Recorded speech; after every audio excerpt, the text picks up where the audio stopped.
On a Sunday evening, what do I know? I don't know. Yeah. I'm delighted to be here anyway, and share what I can of some things that I've found out, Mm, that I called, and I think I've written it down, so I just check sharing the best kept secret in the universe. So I will exactly. be saying something about that, but I'm going to leave it for a while to make sure people are definitely on and clued in and listening.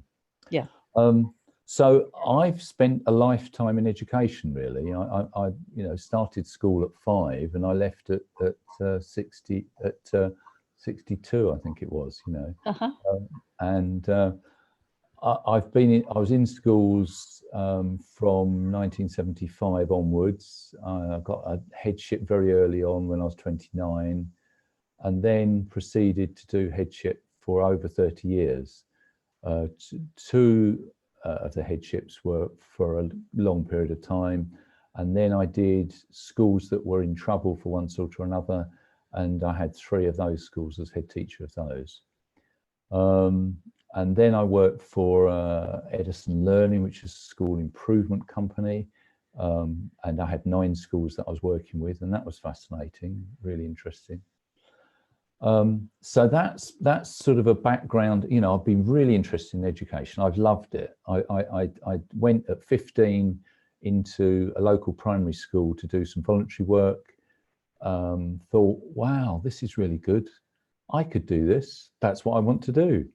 And so I've spent my entire career, I've been one of those fortunate people that you occasionally come across that's actually done what they really wanted to do and have loved it. And I've loved, I'd like to say every moment. I think there probably were some moments that were more challenging than others that maybe was not quite so lovely, but nevertheless, it's been really an interesting time.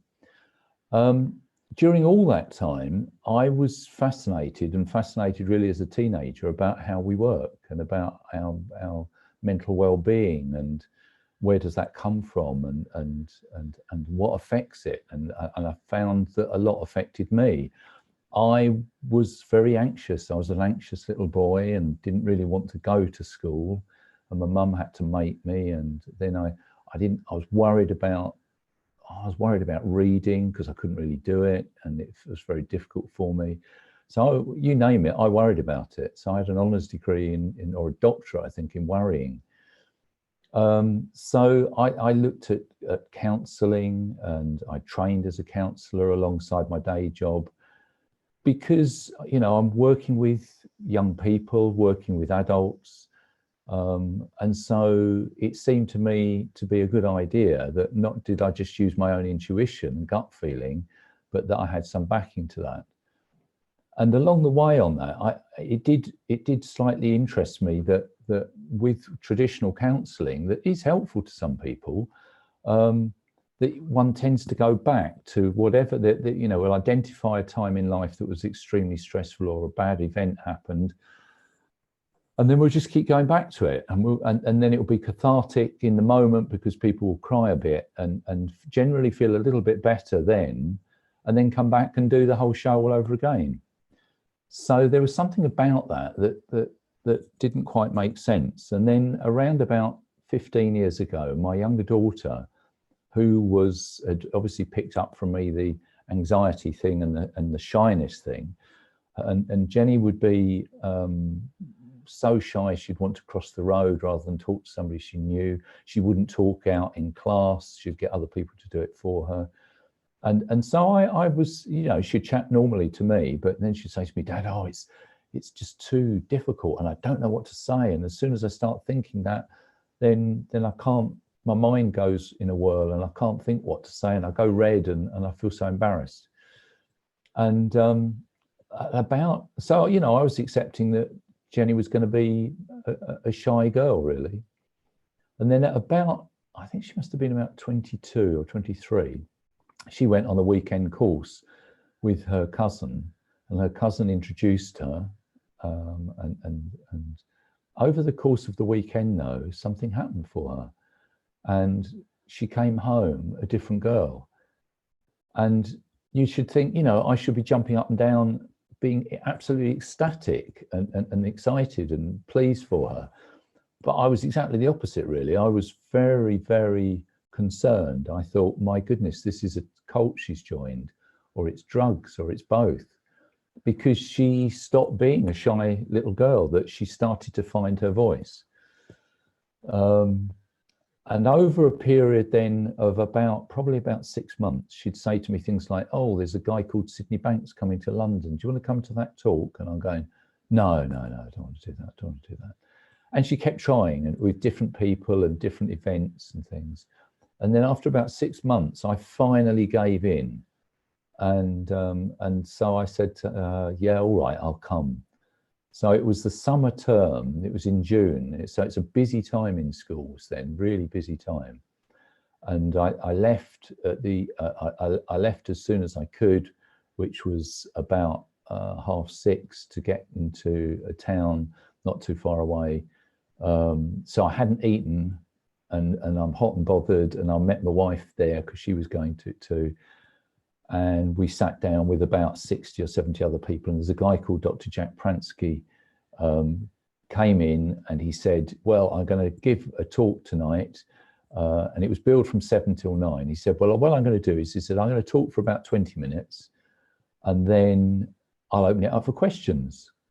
So about the first 5 minutes or so, I had no idea what he said, because I was just incensed, because I'm thinking, I've paid my money. I've paid for a 2-hour talk. I want a 2-hour talk here, not a 20-minute. I'm being sold short.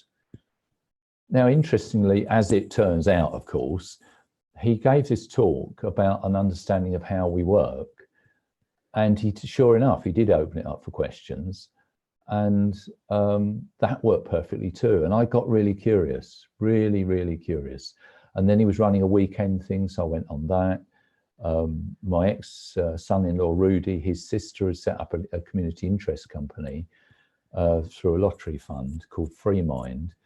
And it enabled the people that were selected to go on this, it enabled them to have free training on this understanding of the mind. And so that's sort of my story in terms of a brief bit about my career and so on. I mean, I've got 2 children. I've got a wife, 2 children, a dog, and 5 ducks, and all that stuff. So all those are to my name as well. So this title, and I need to just check I'm saying it right, is Sharing the Best Kept Secret in the Universe. You know, one of the things I do these days, and have been doing over the last 15 years, is working with young people, both in schools and then out of schools, and out of school, seeing them individually, seeing teenagers, seeing young children, seeing adults, doing talks for groups of adults. What I've come to see is that there is this understanding that had touched Jenny, then somehow it touched me too. And I thought, oh my goodness, this changes everything. So one of the things I do when I go into schools is that I'll say to them, right, hello, my name's Peter Anderson, and I'm coming in to talk to you about the best kept secret in the universe. And I say to them, you know, you'll need to listen up for this. You'll need to make sure you are listening, because really, you know, I absolutely don't want it to be that you go home at the end of the day and your mum and dad say to you, oh, what have you been doing today? She said, oh, well, I had this man come in today. Yes, and he said he's going to tell you about the best kept secret in the universe. And the thing was, I was just talking to my friend and I didn't hear. Oh, how awful would that be?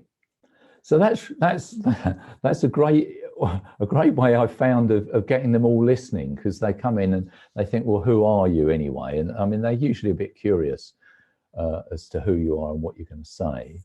But that notion of that you're going to listen up to it and you're going to hear it and you're going to, that's really important, really, I think. So what I wanted to talk to them and talk to you about is about the world that we live in just now. Looks like that our well-being and our peace of mind is conditional and it's conditional on certain things. So if you're an adult, it will be conditional on maybe having the right partner, the right car, the right house, the right job. If you're a child, it might be having the right sort of phone, the right sort of trainers, having the right sort of friends. And one of the things that I share with the children in schools and with other people that I meet is that actually that's a big misunderstanding. We're living in a misunderstanding. And in fact, it isn't like that at all. It isn't that the outside world is creating our sense of well-being or our feelings. Now that's a huge thing, and yet, you know, you can say it quickly and, you know, it's like, okay, so what? And I've had head teachers say to me, this is all too simple, because they want it to be difficult. They want it to be complex and hard. So, you know, when we search for other things, then we often get disappointed, because we will have that next thing. We'll have just the very car that we've been looking for. And funnily enough, we still feel pretty much the same. We might be elated about it for that day, and then the next day you're just getting in a car and it's taking you to work. Okay. In terms of feeling that you've got the right partner, well, you know, Liz and I have been together now 47 years, and we're still getting to know one another. So that's always work in progress. And there are some moments where I think I'm the most lucky person in the world. Look at that beautiful woman. How lucky I've been to have her in my life. And there are other moments when I look at her and think, what the hell am I doing with you? Why am I with you? My God, you're so irritating. Now, you know, she's still showing up the same. So there's a variable in that. There's a variable in all of those things that I mentioned, that where we can feel that maybe that we're really pleased with it, but then, you know, like my car, get in the car the next day and it's, well, it's a car, it goes, it takes me to work. So there is a variable in that, and the variable in that is my thinking. And so, you know, we can talk about relationships, and there's only one relationship we're going to have in life. And that relationship is going to be the same relationship, and it's with our own thinking. So every single thing that we experience, moment to moment to moment, we experience it through thought. So, you know, one way of saying that is that we live in the feeling of our thinking, because to every thought that we have, there'll be a feeling. So there's like a constant feedback loop that's going round and round for us. So in simple terms, you know, I feel really angry. So what do I need to know about that? Well, I'm thinking angry, full stop. I feel really anxious. So what do I need to know about that? Well, I'm thinking anxious, full stop. And it's interesting in a way that the more people see this understanding, the more it takes off their mind. It's a subtractive process. It's not adding things on, because, you know, in my counselling hat, with that on, we'd be saying to somebody, oh, so you feel anxious. So tell me about that. Why do you think you feel anxious? Well, you know, the other day I was out in the road and I saw this person and blah, blah, blah, blah, and they gave me this sort of look, and so on and so on. And there's a massive story around it. And yet what we're actually experiencing is some thinking. So that maybe we've seen somebody in the road outside and they've looked at us in a certain way and we've interpreted that. But we're interpreting that, we are creating our moment-to-moment experience through that power of thought. And that is such a gift to start to know that, because starting to see even just a tiny glimmer of the fact that it isn't the outside world doing its worst to us or its best to us, but that actually we have I was going to say control. That would be that wouldn't be right, I don't think, to say that, because we don't control our thinking. But it gives us a sense of knowing about where our experience is actually coming from. And for children, I say to them, well, this is the magic dust now we're sprinkling. And in that dust, you know, you will start to see, as you start to see that moment to moment to moment, we are just creating our own experience. And that's why sometimes you can see, you know, sometimes I can see Liz and think she's the most beautiful person in the world, and how fortunate, what a lucky man I've been all these years. And at other times think, oh my God, what have I done? Why am I spending time with this woman? She's so irritating. That the common factor in that is thought. And in a way then, what I'd like to get, what I get more interested in is not just that content of thought, because that's all the stories that we write for ourselves and that creative power that we have. But the fact that we are thinkers, the fact that we have this creative power that runs through us, that lives us almost. And these thoughts come to us. And I mean, scientifically, I don't know how they did this, but I read it. So I thought, this sounds quite good. So it must be true. That we have somewhere in the region of 60,000 to 100,000 thoughts a day. Now, you know, I don't think that exact number matters, whether they've got it down to the last one or two was right. But I think what it does point us towards is that we do a lot of it, lots and lots and lots of it.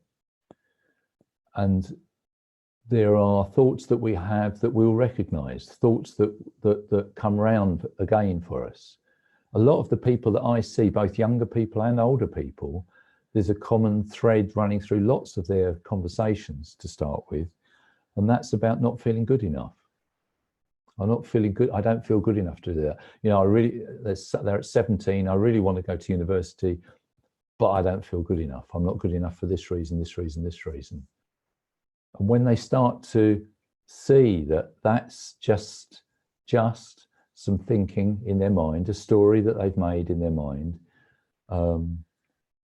that is liberating, because actually it's very hopeful, because you get the chink of possibility that actually that's not how I'm made. So in Jenny's case, you know, at age whatever it was, I can't remember exactly, I think it's about 22, but about 22 when she went to that weekend event, she saw something in that, she heard something in that, something resonated for her that said, you know, life could be different.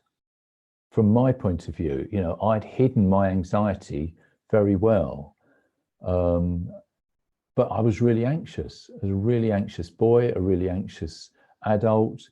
I'd do talks because we did some quite innovative work with the curriculum and produce this work. And so I would take it around. So sometimes there might be 50 to 100 people that I was talking to. And there have been several times I've had to stop the car and be sick at the side of the road because I was that anxious about it. And I'd come home and my wife would say to me, well, how did it go? And I say, well, I got a bit sick on the way there, but the talk went fine.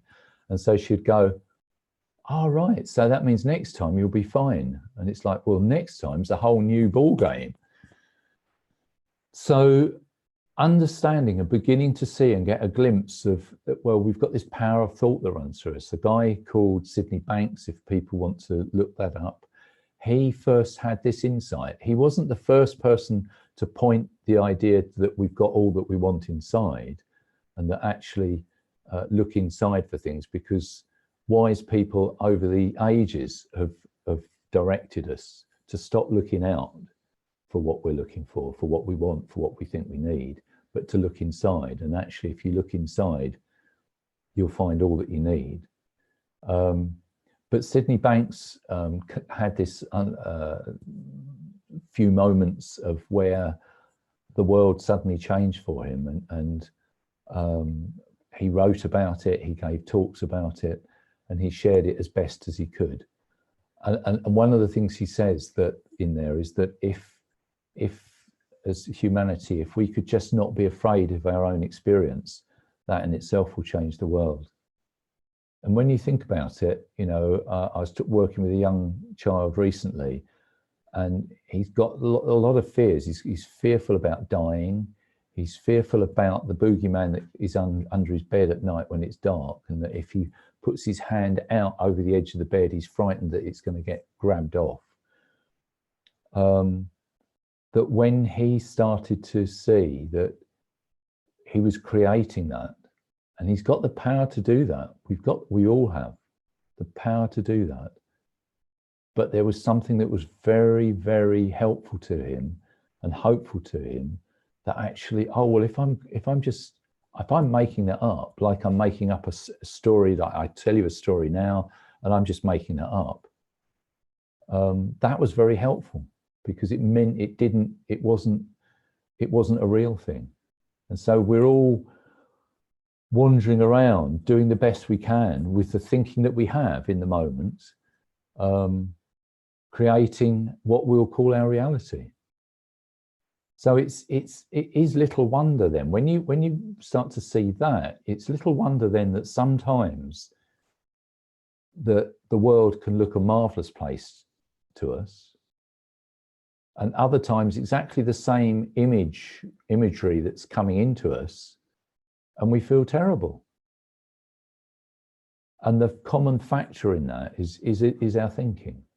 It's, you know, the number of days I've gone to bed at night feeling really happy, full of life, everything's going well, and then I wake up in the morning and I don't feel so good.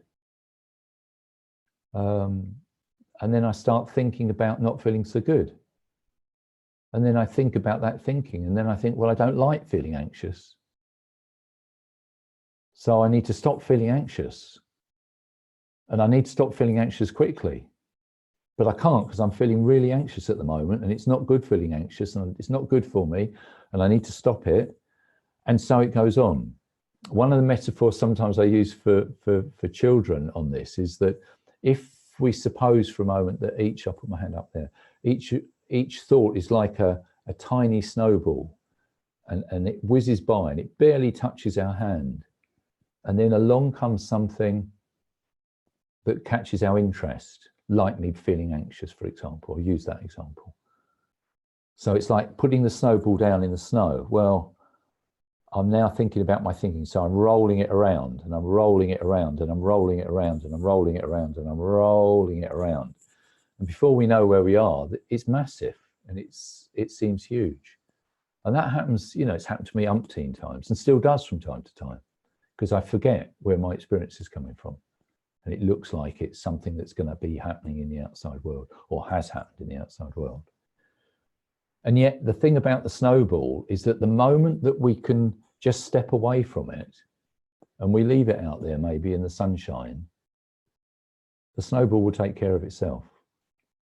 It will take care of its own, of whatever it needs to take care of. It will just do that, and it will just disappear of its own accord. And that's the funny thing about us. There is an intelligence behind this life that lives us.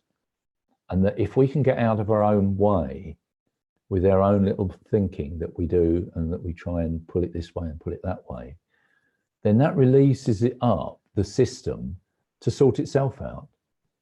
So in the same way as if we, you know, cut our hand, as long as we keep it clean, the body will know which cells to bring at the right time to the right place.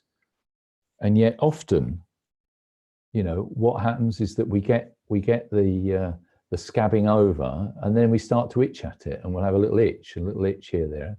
And before we know, well, we're bleeding again. Now, you know, that's what we do at times with our thinking. We can't leave it alone. We can't just accept, I'm feeling rubbish today, so I know I'm thinking some rubbish, full stop. That we start having to get into it and make meaning of it. And then one of the funny things is that we do is that, I'll speak for myself first, that I start to have preferences about my feelings. So, you know, I might have happiness and joyfulness and calmness and peace of mind, but I might have anxiety and depression, anger, and so on and so on. So we've been given the full range. The full range is for us to use and to give us that feedback that I talked about. But even knowing that, there's a bit of me that just thinks, well, do you know what? I really like the peace of mind and the joyfulness. In fact, that's what I just want that. I prefer that. That's what I prefer. I want more of that. And I heard somebody talking about this once, and the example they used stuck with me really, because I love the fact it's about the cyclical nature of things. And this was that, you know, if we take the example of us as a human being, that we breathe in and we breathe out, we inhale and we exhale. So me and my preference for saying, I like the peace of mind, I like the joyfulness, I like the happiness. It's a bit like saying, do you know what? I've been noticing recently, I really like the inhale. In fact, I like it so much. That's all I'm going to do now, because that's all I want. I'm just going to inhale. Now, you know, fairly quickly, we're going to get into trouble over that. And to me, what it says that, you know, there is something about us as a human being. In order to be human, we've got the full range. We've been given that full range of feelings and emotions. And it gives us that opportunity to have a sense of what we're doing and where we are with our thinking. But we end up getting concerned about certain bits. I mean, there will still be times when I'm feeling anxious and I'm into feeling anxious and I'm there, and it's at one level, it's like an old friend because I'm in it before I know where I am. It's a bit like, you know the old dot to dot books where you'd go from 1 to 2 to 3 to 4, and you know, in the end, you've made a cat or you've made a house or something. And if between, you know, one thought and the next thought, there are times where I treat it as if it is like dot to dot because I'm in it before I can stop myself.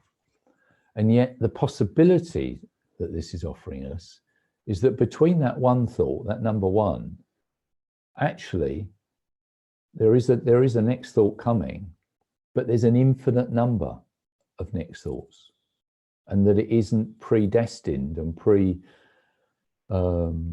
you know, it's not prearranged that has to go from that to that to that to that. And yet we do that. And there'll be bits that people that come and see me at times that they find very hard about life and about managing their lives, because they sink back into it over and over again. So I think, you know, that's another part of the hopeful part of this message, is that whatever has gone on before doesn't have to define the current moment. And I'd like to say something about the current moment and about the here and now and about the past and about the future. There's lots of books out there and there's lots of wise people that will say, you know, we need to get present. And so people will do exercises for that. They will do things like yoga. They might do meditation. And I'm not knocking any of those things, because if that's helpful to people, it's really, you know, helpful. I do yoga. I have done meditation. I wasn't great at it. And I'd keep on trying to, and I'd do it with other people. And then I'd be looking, I think, oh, she looks really like she's really zenned out now, and he's doing it. And I'm really hungry. And because I used to go after work. And so I was in a suit, which wasn't ideal for a start with. Often I'd eaten maybe a banana or something in the car. So it wasn't totally great. But that sense of being in the moment, when we are in the moment, when I'm in the moment, when I'm experiencing right here, right now, and every bit of that, and I'm not being concerned about what's just gone or what's about to follow, it does change the quality of the experience that I have. I use another example. My wife is very busy-minded. Sometimes I say to her, you can hear the crackling of the neurons firing off because she's so busy-minded. There's so much going on up there. And then one time a few years ago, she said to me, do you know what? When I go in the garden, I feel really peaceful. So for quite a while, year, 2 years maybe, her go-to place when she needed to get quiet, when the crackling was getting too much for her, she'd get out in the garden and she'd do stuff in the garden.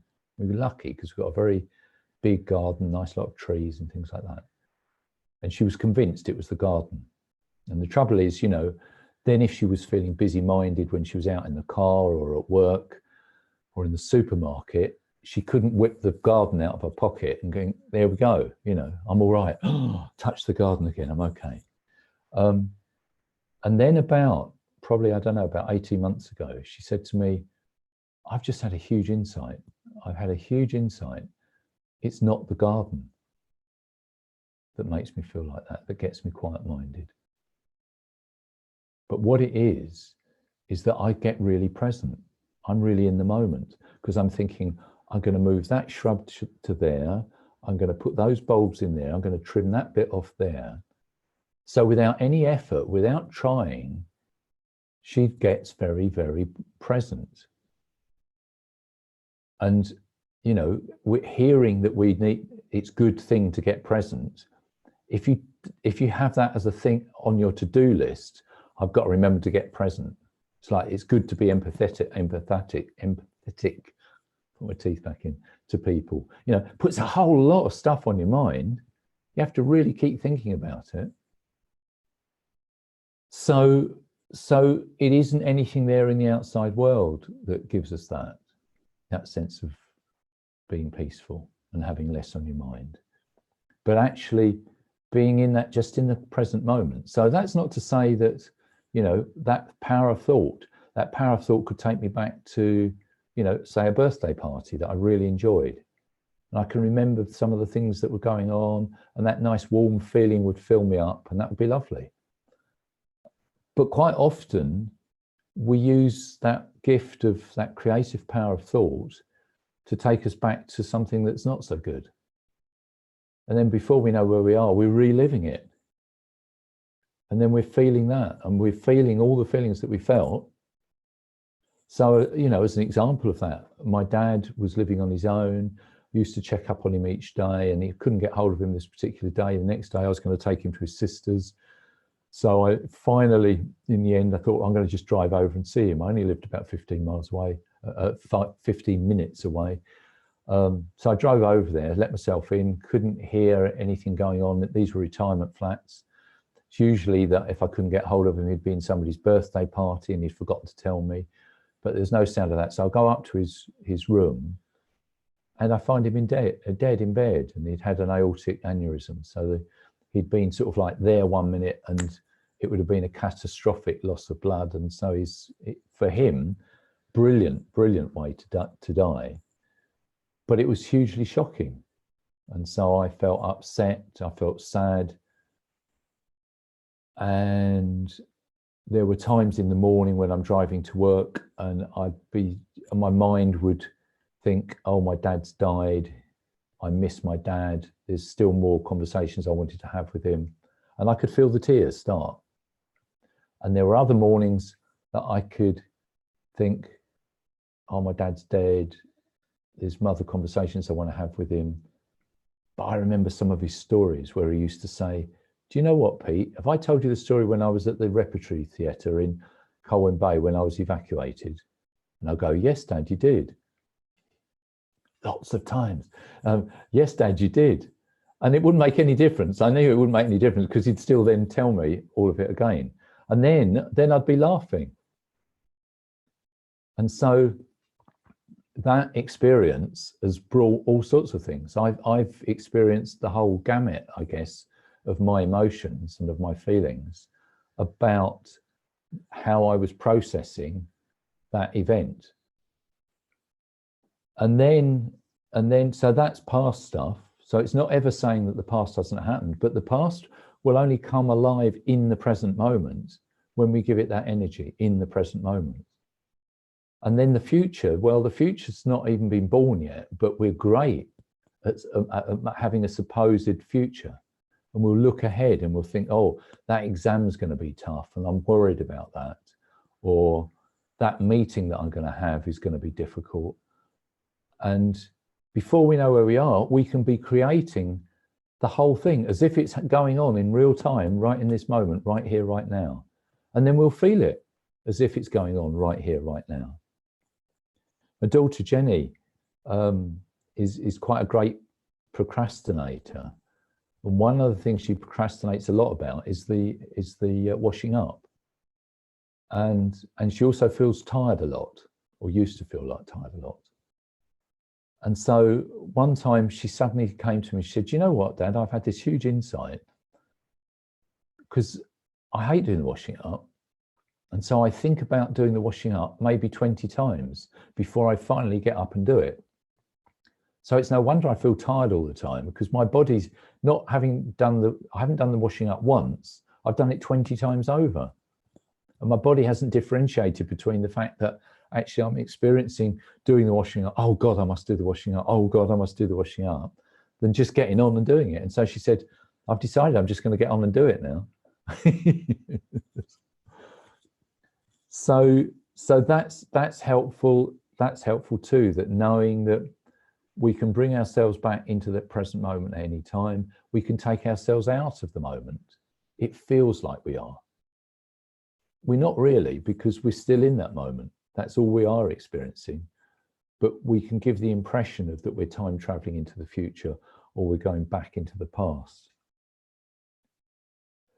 Just at this stage, I don't know, is there any questions at all from anyone? I think we've got somebody online, haven't we?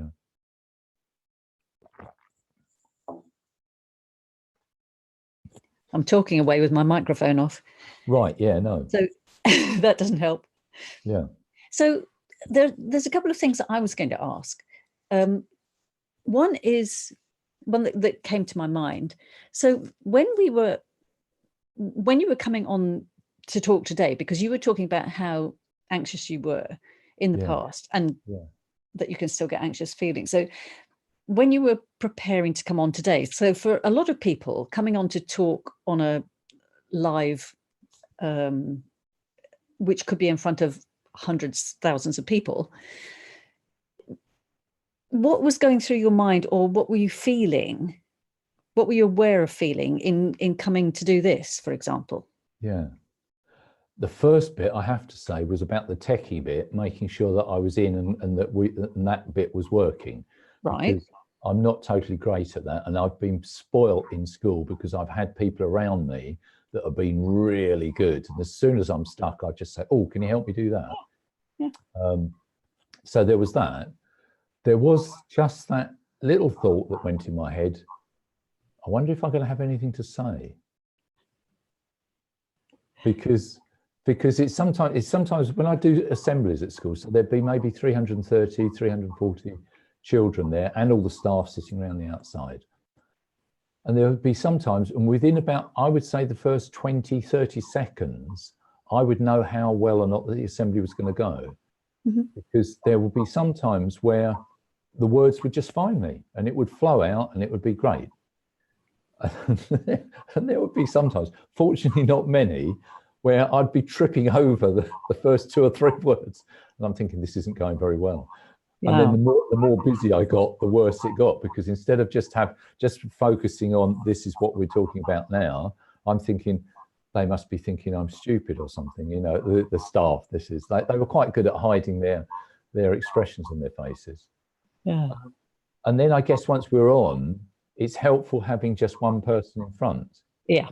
Because then I know you've muted yourself, but then it is like, because you were giving me, you know, you weren't just sitting there with a stony face, but you were giving me some non-verbal gestures there as an encouragement. So it's not, I don't think it is that any of this is saying that it makes us superhuman and it makes all our worries go away. We can still get worried. But I think one of the things that I used to trot out, but I've come in the last 18 months, 2 years, to really, for it to resonate at sort of heart level, is to start getting comfortable with feeling uncomfortable. and to Yeah. be okay with feeling uncomfortable. And so I'm comfortable with, at times, the fact that my hands might feel a bit sweaty and I might feel my heart going a bit faster. And then it's sort of saying, well, so what? Yeah. You know, and what does that mean? Well, Exactly. I can make meaning out of that. I can make a huge amount of meaning out of it. I can think, well, how, you know, if I can't find the words today, and if I'm tripping up over the words, how stupid am I going to look? You know, what are people going to think of me? Blah blah blah blah blah. Mm, And that mm. internal dialogue that we have, you know, it's like the committee in the head, isn't it? Really, Yeah. the Yeah. committee in my head is still there. All I'd say is that, generally speaking, it's quietened down a lot these days. And sometimes I'm actually conscious enough to just say to it in my head, shut up. Yeah. Yeah. Leave me alone. Shut up. I'm all right as I am. I think it's the very first thing when I first heard about or read about, because I read Jack Pransky's book. That was the first time I came across the understanding that you're talking about, Yeah. of the three principles and so on. But when I first read Jack's book, of the first time I read it, I didn't really see how it was different, because it was about thought, and you know, and I'd done lots of training in psychotherapy and NLP and all of those things, like you Right. know. Yep. And that was about thought too, but of course that was about changing thought. And it was only when I read it the second time, because it felt different when I read Jack's book, it just felt different. When I read it again, it suddenly dawned on me that everything that I had been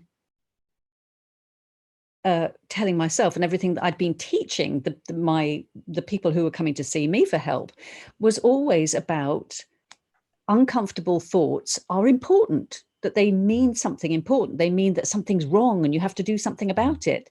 Yeah. And what I read in Jack's book was, no, they don't. No, it doesn't mean that at all. It just means that there's some uncomfortable thinking passing through that you know, that at some level you're taking notice of in this moment. Yeah. Yeah. Like, wow. Yeah. And actually, when the other thing that came to me when you were talking was, my niece had a baby. He's now nearly a year old, and I've seen him a few times during this last year. So, and it's just really fascinating to watch, because at that age, they don't know that there are good feelings or bad feelings. That's something that we get taught. Yeah. Right? That Yeah. there's no such thing as a good feeling or a bad feeling. They just feel whatever they're feeling, and they cry if they feel like crying, and the next minute they're laughing, and the next minute they're doing something else. And it just does all keep flowing through. It's not, there isn't a good and a bad. We've got, now that we've started thinking about it, we've been taught there's good feelings, and there's even comfortable and uncomfortable. Sure. Is like, yeah, categorizing, isn't it? I mean, that reminds me of a time I took my young grandson out when he was 4, and we went out and we had this nice boys' day out together. And part way through the day, so we'd been to the park, we'd been on a nice walk, we went into a market, and he saw a plastic car that he thought was the bee's knees and really wanted it. So, being granddad, I bought it for him. And we had lunch together, and then I had a phone call from my daughter, my eldest daughter, saying, "Oh, Dad, can you get some milk on the way home?" And I said, yeah, of course we can do that. So we went into one of those big supermarkets that has everything, you know. Yeah. And as we go in, Archie sees this Superman outfit. Mm-hmm. So he said, "Oh, Granddad, could you buy me a Superman outfit?" So I said to him, "Well, yes, I will, Archie, but not today, because I've already bought you the car, and you know that'll be another day."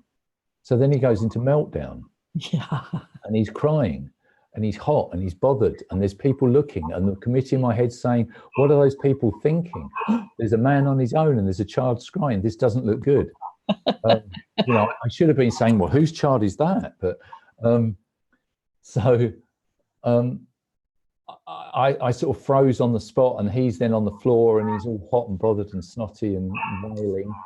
So that I just thought, "I've got to pick you up." So I picked him up and didn't speak to him, just held on to him, and then started walking. And then he noticed something. I can't even remember what it was now. And he noticed something. And then I felt that little jiggle that meant he wanted to get down. So he gets down, he's holding my hand. Then he's asking me about some of the stuff that he's then seeing.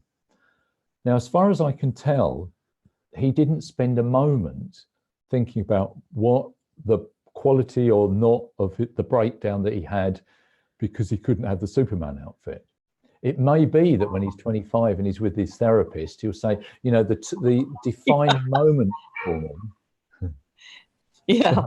But what I see is what you said, really, and is that children are great teachers because they will flow from one experience to another, to another, to another. So they'll have the experience, they'll think something about it, they'll feel something about it, they'll think something about it, they'll feel something about it, and they will not stop to reflect about how was I doing? Was that okay? Should I have done better on that? Should I have cried louder? You know, it was one of those moments going around there, I'm thinking maybe I want to do that, lay down in the supermarket and shout and scream, you know. But we don't do that because well, what would we think of ourselves, you know? Maybe I could try it. But I do think that young people are great teachers for us because, you know, when I first heard about this understanding, it was about thinking that the more I got this, the happier I was going to be. And then I realized that's a misunderstanding because actually it's that the more I could get a sense of how I was creating my moment-to-moment experience, that then as a byproduct to that, I would live with greater grace and with greater ease and may well be happier more of the time. And that definitely has been the experience that I've had. And I mean, I've not really talked about them as principles, but I mean, you said principles. So, I mean, just Sydney Banks talked about them being 3 principles, but also they're one because you can't have one without the other. So there's a principle of thought and it's the power of thought, not the individual thoughts really we're thinking about here. That there's consciousness, and it's the consciousness that brings it all to life. Without being conscious beings, none of these thoughts would mean anything. They'd just wither and die and not mean anything at all.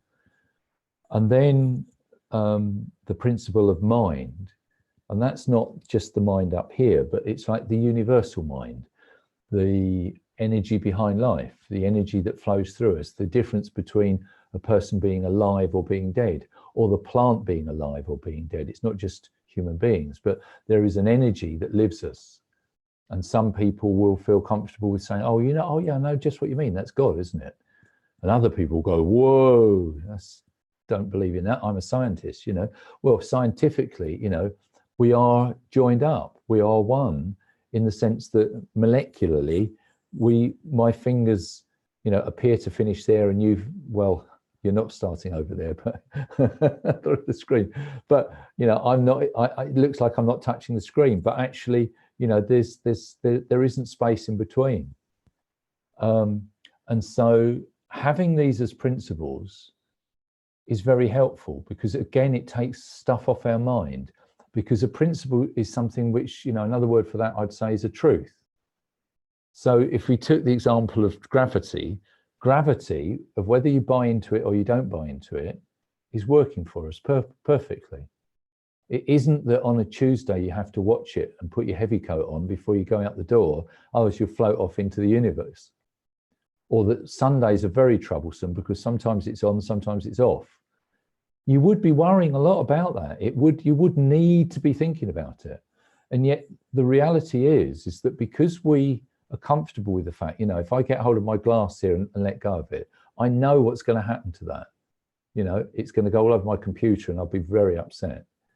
But it will go downwards. It's not going to go floating off. So having that as a certainty is likely to, like I said at the beginning, it's a subtractive process really. Instead of there being more on our mind, it helps to take stuff off our mind. When there's less stuff on our mind, what I've found for myself is that I'm more able to hear new thought, fresh thought. And that when I haven't got all the busyness, all the internal dialogue going on and on and on and on and on, as that starts to settle down, and I've got less I'm thinking about, I've got more space for things that are new. It's just like it creates space and feels more expansive. And Yeah, then that always happens for me when I'm in the shower. Yeah. Always. It's times, the times, and I expect this will resonate for people, that, times that you've been working away at something, you've been trying and trying and trying, and you get so frustrated, you give up and you walk away, and you're in the shower or you're in the car or you're making a cup of tea or you're out for a walk, and from nowhere, because you've not been paying it any attention whatsoever in your little mind, bang, out in it comes. That's what I can do about that problem. That's the bit I've been searching for. Mm-hmm. Yeah. And that, that I think for most people will have had some experience of that happening. Oh, yeah. And so instead of it happening once in a blue moon, what we're actually saying is that here's the potential that when we settle down, there is the potential for hearing new things, fresh things.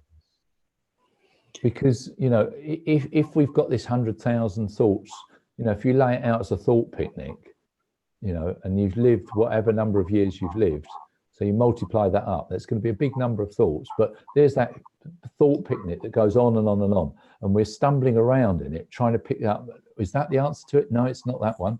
No, it's not that one. No, it's not that one. Well, if the answer had been there that we'd been seeking, we'd have been pleased with it in the first place.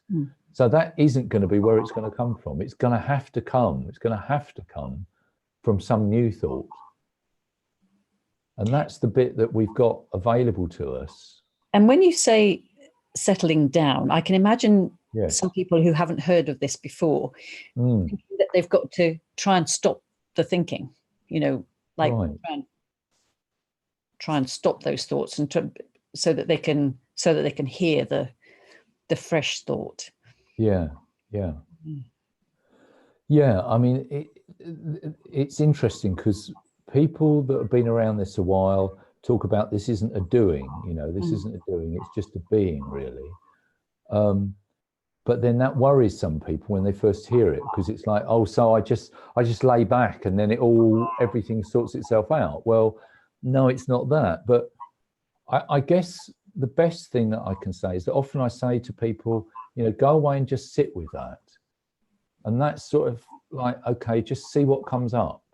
So it might all be busy thought. It might slow down. It might not. You might see something different. It might be that the family that you've struggling with at the moment, that you go back into it and actually you see them differently. You see them in a slightly more compassionate way.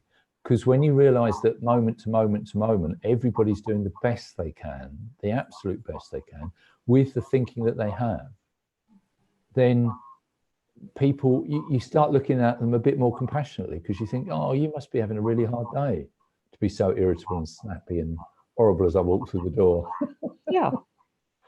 But there is a natural compassion. And I mean, one of the trainings I did in London, I came out feeling just full of love for the world. Not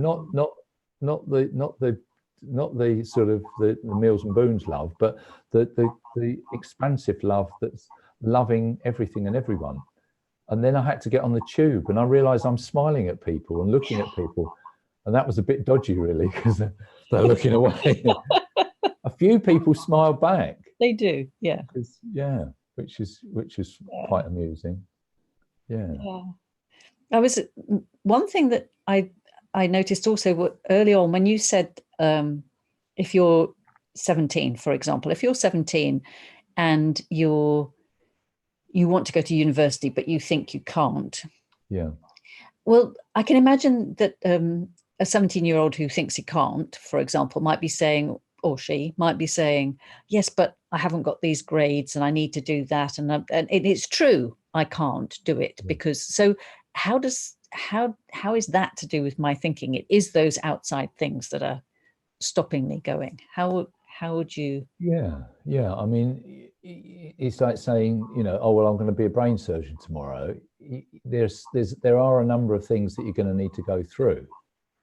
I think that the part that's helpful about it is that the restrictions that we put on ourselves, if we begin to see that they are self-created, that the labels that we've given ourselves, or the I think labels, we say in school, labels are for jars, not people.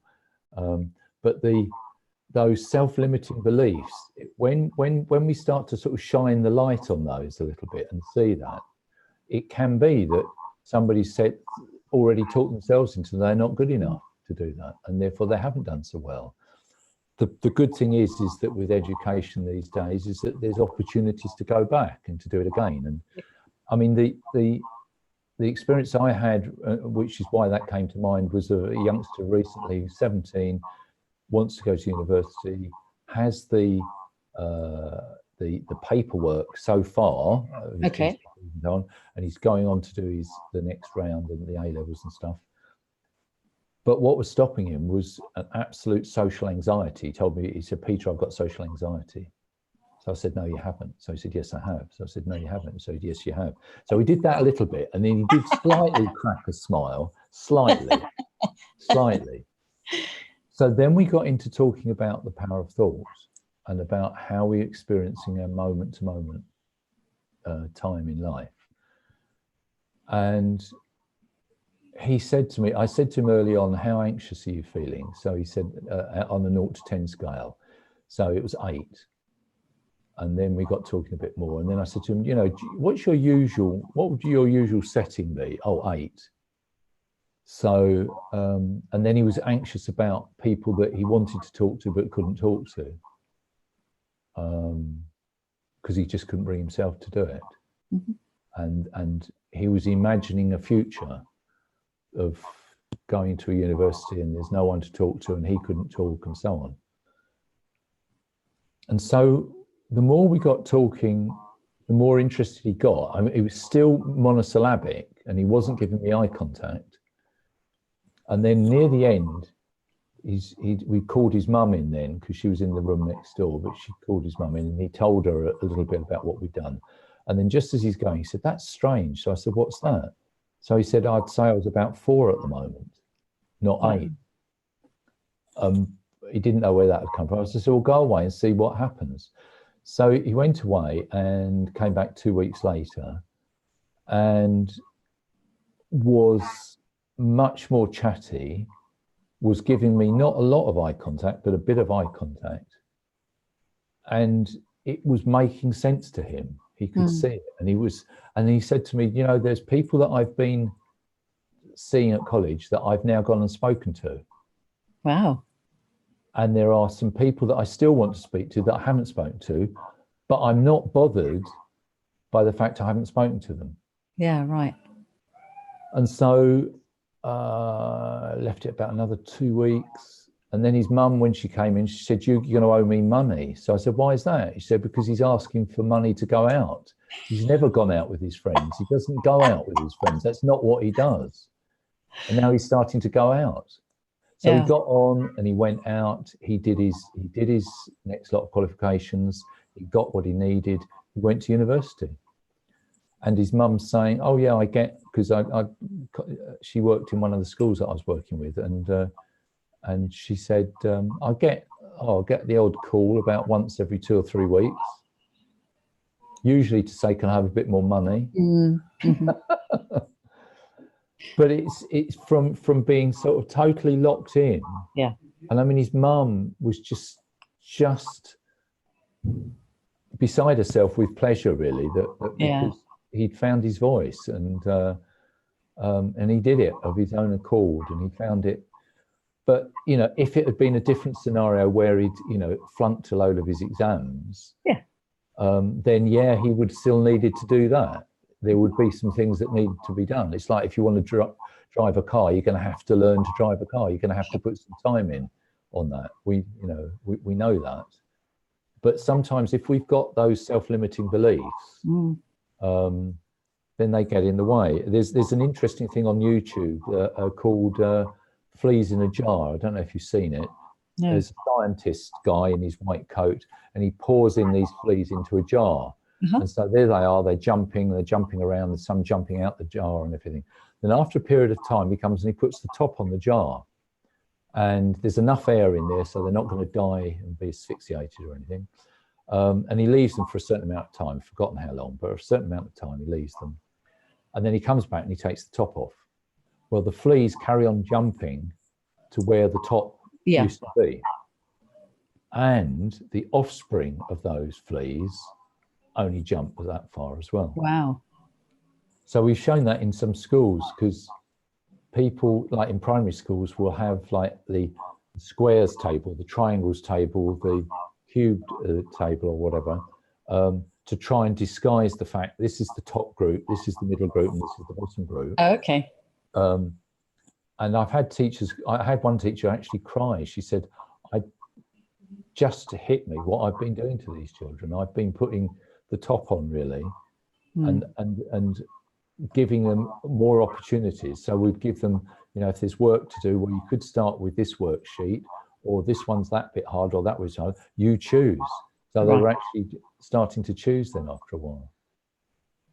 But yeah, it's one of those. It's only a short thing, worth a watch though, really. Yeah. Yeah. Yes. And the other thing is that, you know, on my website there's some children talking about what it's been like and how things have changed. I also got Ishka, who's my one of my granddaughters, to talk about what it was like growing up with adults that knew about this understanding, and how did that affect her, and how was it helpful to her or not. And you know, she's a lovely, you know, I'm biased here, but she's a lovely little soul. She is. And she still gets caught in her thinking. You know, her thing at the moment is that she likes to keep everyone waiting. So she'll always have, you think you've got everything in place, and she's got everything in place, and then there'll always be something that I just need to do that, Grandad. I just need to go and get that.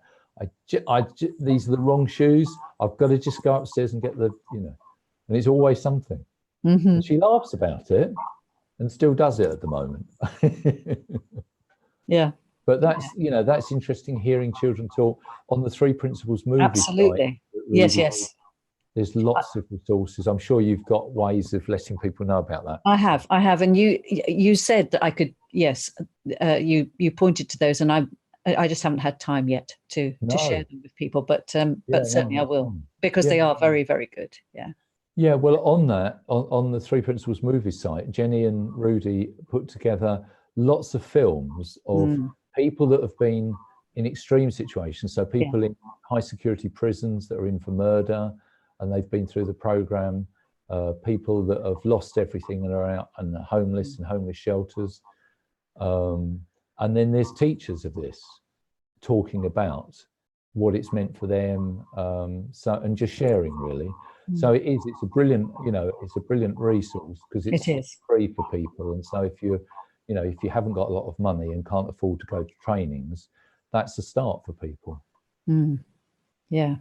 Yes, and that's one of the reasons why we're doing this, is because it's all free, and so that people, and also to get to know you and who all the other people that can help them get the idea, you know, to get the feeling of what this is about, at least. I think in the sense that, you know, this is about, if we learn to love ourselves, if we really love ourselves, and if we look after ourselves in our society, you know, being selfish has got negative connotations, and yet, you know, the best most logical example I've got of looking after yourself is that, you know, you're in the plane and it loses pressure, and they say, you know, out comes the oxygen mask. Well, you put it on yourself first, even before your children, and you know, there's a logic to that, because of course, because we won't breathe. So and then we're not going to be able to help anyone else.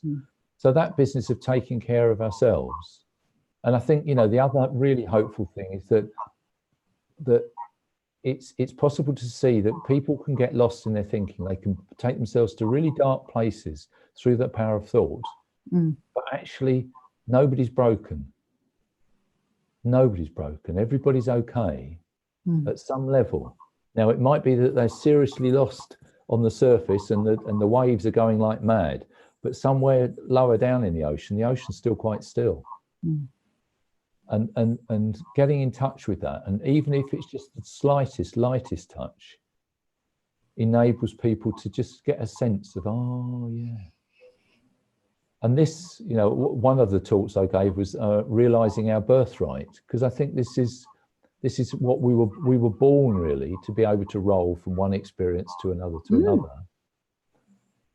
But inadvertently and innocently, we've used that power of thought against ourselves.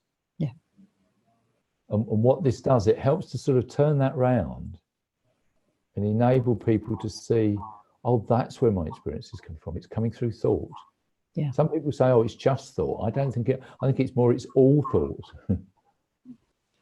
And that power of thought is fantastic, because I mean, look at the world. There's so many good, there's troubles in the world, but there's so many good things in the world that we've created through that power of thought. So yeah, that's. And also all the trouble. That's another reason why we're doing this, is because I know that there are so many young people at the moment who are really, really worried about the state of the world, about all the knife crimes and the shootings and the global warming and all of the not just their own personal problems, but all the things that they're worried about in the world, and even whether humanity is even going to survive. And what you're saying, and what is that there's so much more hope. It's much easier. We've got a lot more access to all the new thought that we need to sort that out, if we're understanding that we don't have to take notice of all the busy thinking about, oh my goodness, what if this happens, and oh my goodness, what if that happens. And if we're in the state that we are in when we're in the garden, when we're in the shower, when we're in, it's much, we have access to all the answers that we need. And that's what's really hopeful about it, is that there are answers to all of these problems, even if it doesn't look like there are answers to all of those problems, and that we do have access to all of those, even though logically we may not, in exactly the same way that you said about the picnic, you know, we're not, if we're still looking in the same places, we're not going to find those answers. But we do have the answers at there. We do have access to those answers, and that's what's really great, I think. I think it is, and I think that at an individual level, one of the most powerful things we can do is be the best person in the world that we can possibly be. And if we can show up in the world and we can do our best, do what we can with the thinking that we've got at that moment, but if we can be doing that, then I think that will raise the consciousness of the whole world, really. And that resilience that we've got. Jenny at one stage was asked to go out to, well, she wasn't asked to go out, she was asked to help after the earthquakes in Nepal. The Nepal ones, yes. Yeah, Nepal. And so she had a conversation with somebody that had seen some stuff about this and was interested in it and thought it could help, and said, you know, could you do some Skype calls? And she said, I'll do better than that. I'll come out. So she went out there, and so she worked with a variety of people that had seen all sorts of traumas. But she said to me, you know what, Dad, I thought I was going out there to be talking about resilience. And she's got this little podcast, and there's 3 little girls in their posh school uniform, holding hands, skipping through this devastation. All around them. There was a temple collapsed, there were houses collapsed in heaps and rubble, and there's this sort of dirt track, and there they are skipping along, and that's resilience. You know, they were just getting on. They were getting on. And so I think you're right. You know, it's the message for this is hope, because we can get bombarded with social media, and I mean that just goes crazy, and it makes it look, you know, most people think that when they've been looking at Facebook enough, that they realize that it's just a made-up world, and if you know some of the people that are constantly posting on Facebook, you know, it's fake book, not Facebook, really. But that, I think, it's a massive pressure for young people. And there's a lot of teenagers I see who say, you know, they can't turn it off because their friends will be after them the next day. They don't want to be bombarded by it, but if they do, then they get a real ragging the next day about why were they not available, and they've missed out on some of the conversation. And I think that's something we're going to have to work through. And I don't think there are, you know, there's not easy, straightforward answers to that. But I think in the same way as some of the issues that there are around knife crime and in America, gun crime with teenagers, I mean, there's work going on there with Myra. She's not Gleason anymore, is she? But No, Olsen. Olsen. Yeah, Myra Olsen, who was one of my first teachers. She's done work where they've gone and worked with groups of young people that are in gangs, 18, 19, 20-year-olds. And it would be that there was a logic to what they were doing, because so that if somebody killed one of their gang, then they needed to go out and avenge that and kill somebody back. And then once they started to see how it is we're creating our thinking, and that actually when we start to see it, it's quite impersonal, this business of thought. It's not a personal thing. That then it stopped making sense to go out killing people. And so I think they call it, they got on their t-shirts, I think it's Rebels for Peace. So it's a great title, because, you know, there is that sense of rebellion of youth, but they're rebelling in a way that's about, you know, let's look after ourselves. Let's not go killing each other. Let us grow and contribute to the world and bring what we can to the world. Rather than be just continually in a state of anxiety, really, of who's going to get shot next, because that's an awful environment to be living in. And I think potentially, you know, there's other examples around. A long while ago, Modelo Project, which has all been written up if people wanted to look at that. But there was a really sick community in America. There were some of the key leaders in the community had training around this, including the police, and it went from having the greatest number of homicides and drugs and prostitution, all those things that go with a sick community, to no more homicides. And I think it was one of the policemen in that got a sort of peace prize from Bill Clinton. And again, that's on the Principles movie site. It's all there. Yeah. And we will be having, you know, conversations with people about different aspects like that, about their experience with young people and eating disorders and knife crimes and gangs and so on. So there's somebody I was working with recently, and for years, since the age of 15, and she's in her late 30s now, has been bulimic. And I just said to her, that wasn't why she was wanting to talk to me. There was a variety of other things that she was anxious about. And then she threw that one in, and that's, and so we didn't address that. We didn't sit down and have a conversation about what that was like. Every now and then she would say, oh, well, I haven't done it today. And I'm going, oh, right, okay. And then on one of the occasions we're talking, she said, do you know, it just doesn't make sense to me anymore to sickle my food up. And I realise, you know, that's taking quite a lot of my life up. And I feel, you know, I initially feel a bit better. I purge myself, and then I feel a bit better, and then I don't. And then I feel, and my body's telling me that, you know, it needs nourishment. And so then I'm binging again. And so she's seen it as a cycle, and she's seen it though as thought, and that it doesn't make sense anymore. So it wasn't that she tried to stop it. And what I was keen to say to her is that because she said to me, what did I think about the fact she's bulimic? And I said, well, it must make sense to you at the moment. Yeah. I totally agree. What else could you say, really? You could turn around and say, well, you shouldn't be doing that. Well, at one level, there's a part of her knows that it's not smart to do that, not good for the body system. Yeah. but then there's another part of her that's feeling an overwhelming need for it. So it's not going to be helpful for me to lay on another layer of guilt shoulds and shouldn'ts about it.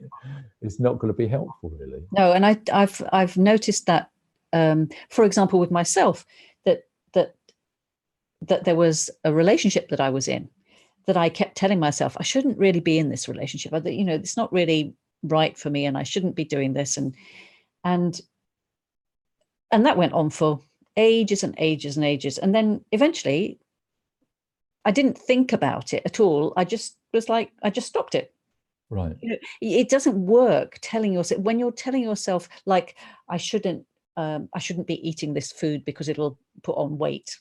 It's a total waste of time telling yourself what you should and you shouldn't do. What I found is that I just stopped taking any notice of all those thoughts of mine that were telling me I shouldn't be doing it. And then as soon as I stopped listening to those thoughts, I just did it.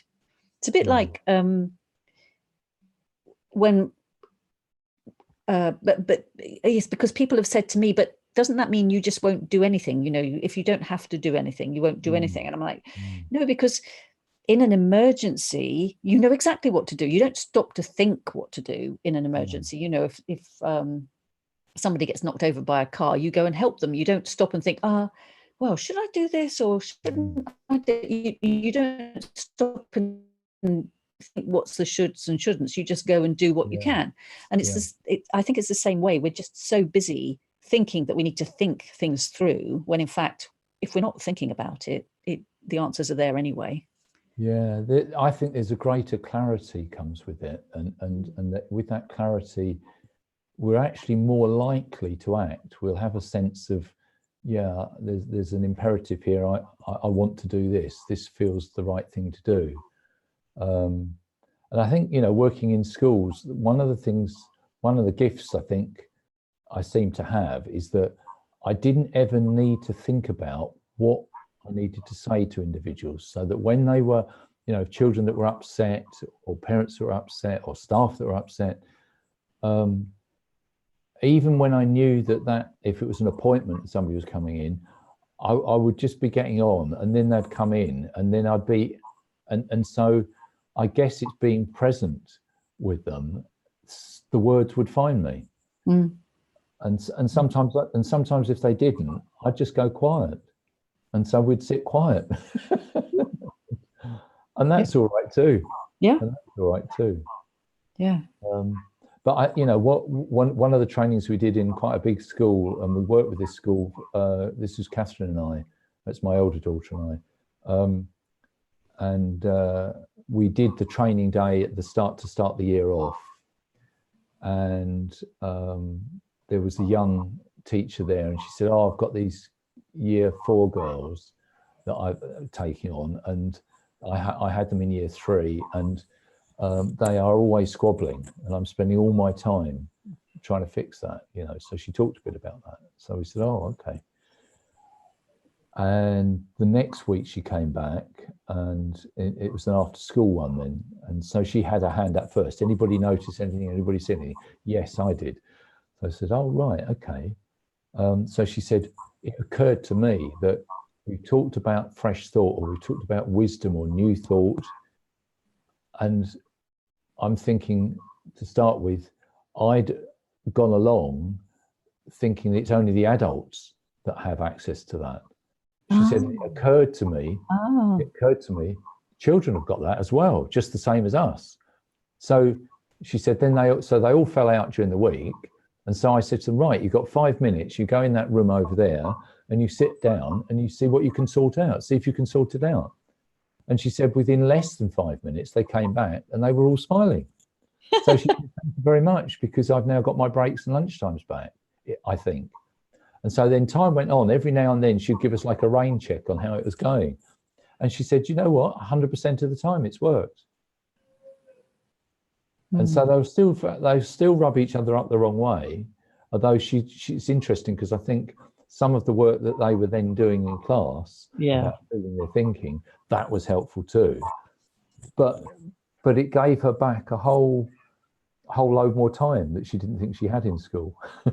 Yeah. Gave her back a bit of a lunch break, It's interesting as well, because one of the things that when I first learned about this, Yeah. it was about my mother. I was nursing my mother. She was dying from cancer, and she died 2 weeks after I first read Jack Pransky's book. And so then I was left with my father, who was, of course, very unhappy. Yeah. And the first thing I did was try and teach him the principles, of course, because I had just learned them, and I was like, oh, you don't need to be this upset. You can, Yeah. if you don't take any notice of your thinking, you don't need to be upset. But of course he did, that was okay. I hadn't got to that stage of understanding that it was okay to feel whatever we were feeling. Sure. But I also hadn't got to the stage of understanding that I didn't have to change him, that he would learn just from me and from my feeling, and our relationship changed hugely just because I understood, and I wasn't reacting to him in the way that I had reacted to him in the past. I wasn't, when he would say things that would normally have wound me up, even if they did slightly or for a moment, I would stop and think, hang on a minute, that's just my, I don't have to think like that about that. I don't have to react in that way to what he's saying. It probably doesn't mean what I think, but the meaning that I'm putting on it. Yeah. And so I would just leave him to it and and then he would come and apologize. So it made a huge difference. In fact, I'd probably have killed him if I hadn't understood that. No, but we got on much better after that because of that, luckily. Yeah, I mean, I think, our family, people have said, oh, well, of course, it's all right because you've all got each other and all that. But we still have the ups and downs, as the same as any family. And so, for example, when Jenny came to us 3 and a bit years ago and said, I don't want this life with Rudy anymore. I still love him, but I can't live with him anymore. That was really tough. That was really hard. And from their own point of view, they'd built it up as a couple that were doing work in the Three Principles community, and been quite high profile about it. But so, so that sort of thing can come along. The thing with the grandchildren, children growing up, that's never just straightforward because there's ups and downs with that, in your own relationships. So relationship with my wife, we've been together a long while, but there'll be the ups and downs of it. There'll still be things that will appear to get in the way or appear to be just to wind me up. She said this, that, or the other. And I think there is something about knowing that where your feelings are really coming from, that at a deep level, actually, there is the possibility of interpreting whatever's going on in the world in a whole load of different ways. So, if somebody cuts you up on the road, you could be banging your hand on the horn, and you could be flashing them, and you could be doing that. You could be shaking your fists and giving them, gestures and stuff. You could be saying to yourself, "Oh God, they must be having a really bad day. They've been in such a hurry." And so on and so on and so on. We could make up an infinite number of possibilities on that. And so seeing that and realizing the sort of impersonal nature of life, it means then that I think in my day-to-day interactions, it's had just a lighter quality about it, really. And that I feel that some of the times when parents would come in at school and be upset about something, I really wouldn't take it personally. I'd see it for what it was, that, actually fundamentally, they were concerned about their child. They were angry about this, that, and that, the other, but fundamentally they were concerned for their child. And you see that, and that's just very helpful, really, I think, because once again, there's less on your mind about it. And that replaying of the scenarios you know, which I've done plenty of, I have to say, and will still do from time to time.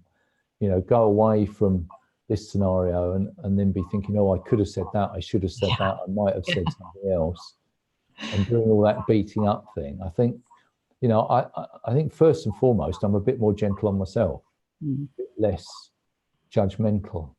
One of the schools I worked in, it's one of the schools I went to help out, and so I was with them for 2 terms, and the business manager went off sick almost straight away with stress. I don't think it was entirely on me, but you know, there's a lot that had happened. Is that okay? That I heard that noise.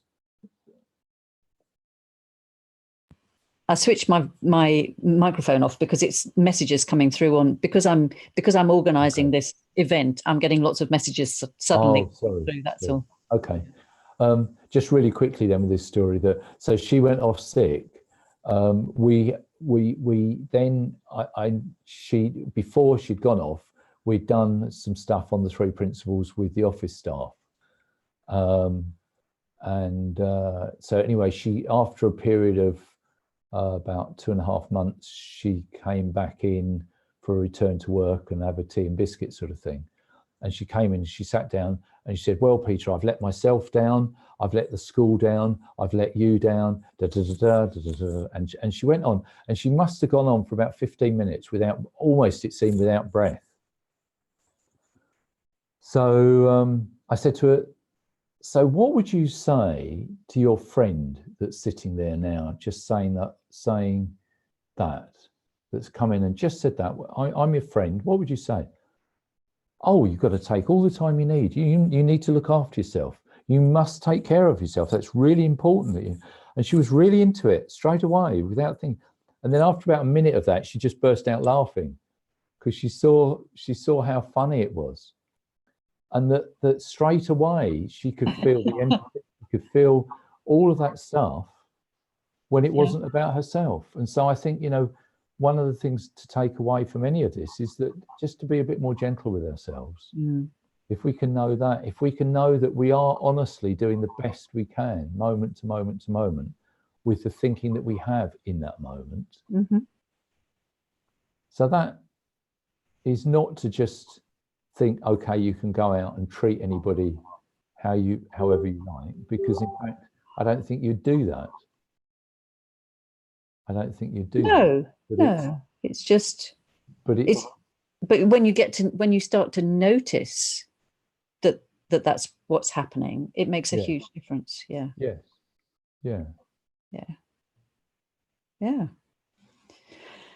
Well, thank you very much. That's okay.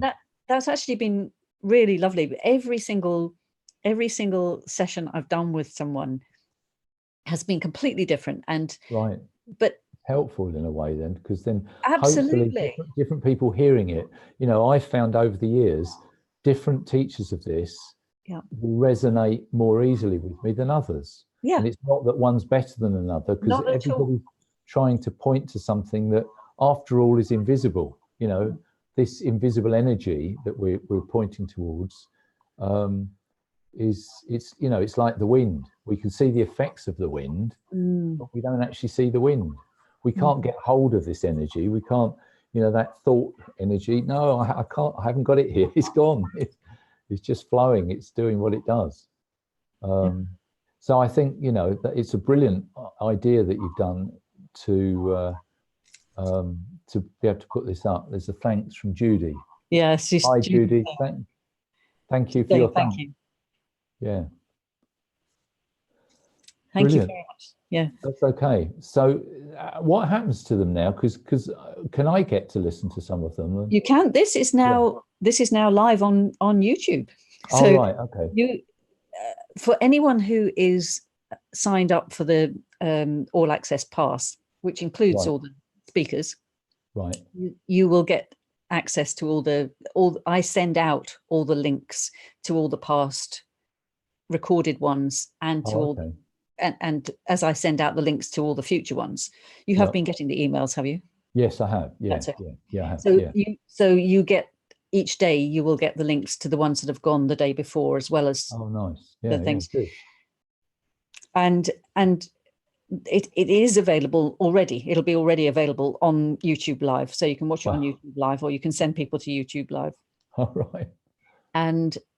And later on, I will be editing them when I have time. When we've finished Right. the series, I will be editing them and getting them into smaller parts. And Yeah. you've just said so many really good things today that I definitely will be doing that with some of the parts that you've done, because that'll be great. Oh, well, you know, I think the real gift of this is that it's changed my life. It's changed the life of my family. It's changed the lives of people that I've seen around, as well as the ones that have deliberately come to see me. And I think it's just a gift that does deserve passing on in as many ways as possible. And I think it's brilliant what you set up, because it means that people are not necessarily, you know, they don't have to have a lot of money in order to get access to this. And if, you know, if we can spread this word, it really, really has got the power to change everything. And so, and yet it is the best kept secret in the universe, because as Jack Pransky in one of his books, somebody should have told us. Exactly. Actually, if only we knew what the difference that would make. Yeah. To our well-being and those people around us.